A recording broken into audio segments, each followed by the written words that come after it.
Hey guys, it's me, cyoubx, and today I'm going to show you how I set up my RS3M 2020 edition. This cube is absolutely insane. It's so good that it has replaced my GAN XV1 as my main speed cube. In this video, I'm going to be showing you how I make this cube so good. It's going to involve adding extra magnets, lubricating the cube, both the core and the pieces, as well as adjusting the tensions. And if you're someone who's interested in just tensioning a cube, you can skip to that part because the way that I tension this cube is applicable to all cubes that use a screw spring mechanism. So with that being said, let's set up this cube.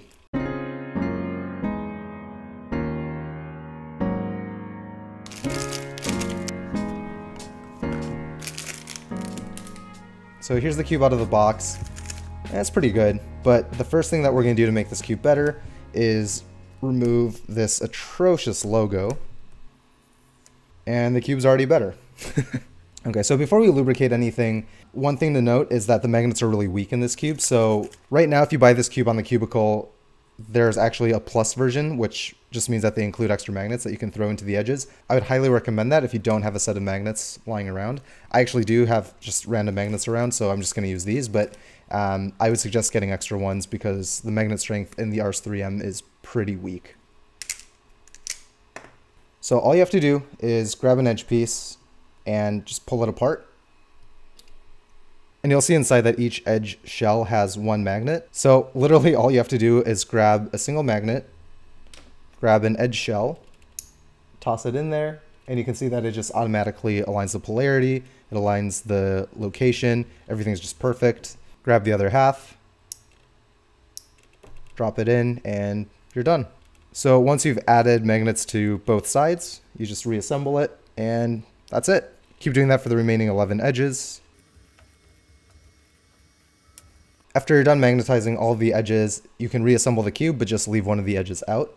What we're going to do next is lubricate all of the pieces, and it's not too difficult. What I like to use is Angstrom Gravitas, Angstrom Dignitas, and a little bit of Compound 10.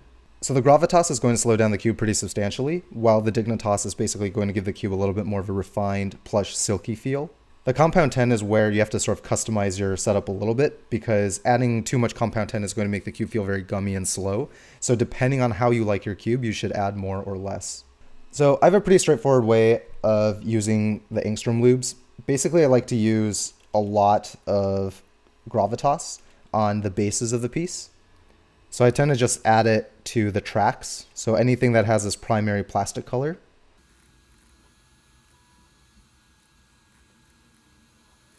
And after that, I just add some Dignitas to the side of the pieces.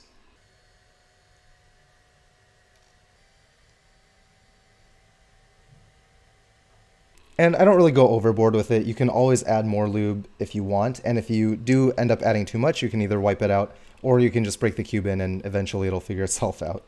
So what I would do next is actually just break the lube in.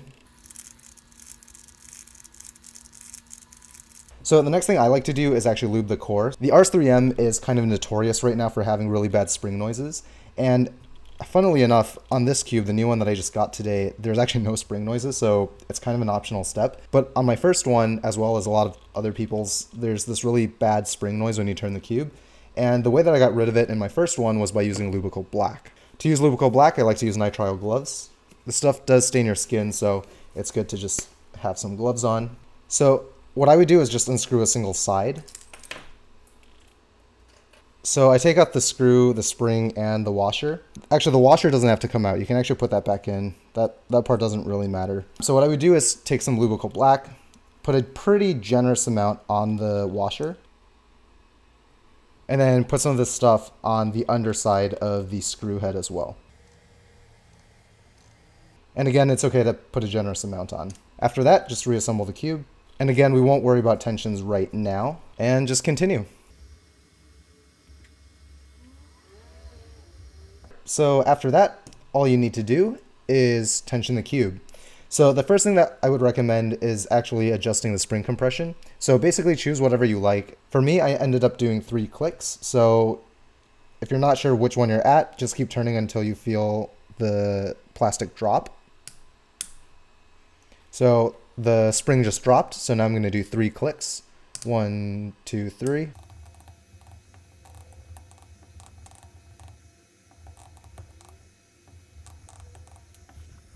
And now comes the part that a lot of people seem to have trouble with, which is tensioning the cube.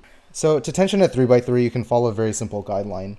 The general rule of thumb I use for tensioning 3x3s is if I try to cut 45 degrees and I see that the corner piece and edge piece start separating, you can see that this tends to separate.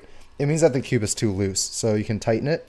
The opposite problem is if the cube is too tight, you'll see that these two pieces are actually stuck together. So if you try to corner cut 45 degrees and you can't do it, or it requires too much force, check these back two pieces. If they're together, it means that the tensions are too tight. If they're separated like this, it means that the tensions are too loose. You can see I'm trying to corner cut 45 degrees and these two pieces are together. It just means the tensions are too tight. I'll loosen it just a little bit and now it cuts. So something you'll notice is I'm not checking what the actual centerpiece travel distance is. I'm basing it off of actual performance. But what you'll notice is if you do this properly, your tensions will just naturally be very similar on all sides. So this is almost perfect, even though I never measured out the actual distance from the center. So once you're all done with that, just put the center caps back on. If you did get any lubrical black on the cube, you can always just use a paper towel and wipe it off. It does come off very, very easily. And if you're stupid like me and you took your gloves off too early and it did get on your fingers, don't worry, it'll come off eventually. It's not really that big of a deal. So the very last thing you'll want to do is add in some compound 10. And again, this is just to whatever you like. If the cube is already a good speed for you, you don't need to add any. For me, the cube is still a little bit too fast, so I'm going to add 2 drops. And just work it in.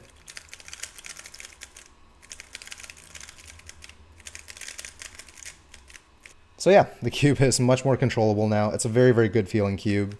If you want to be super extra, you could polish the plastic. I actually like how the frosted plastic is on this cube. It's not nearly as slippery as a GAN cube. It's a really attractive look, and honestly, I get pretty good grip on it, so I'm going to leave it as is. But that is how I set up my RS3M 2020 edition. This is such a fantastic cube, and I just absolutely love it. If you have any questions about how I set up the cube, just leave them in the comments below. If there's any other cubes that you want me to do a setup tutorial on, just leave a comment. Otherwise, thanks for watching, and thanks to all the new subscribers. We're really close to 25,000, and yeah, we're going to do a giveaway once we hit 25,000, so look forward to that. All right, guys, thanks for watching, and until next time, toodles.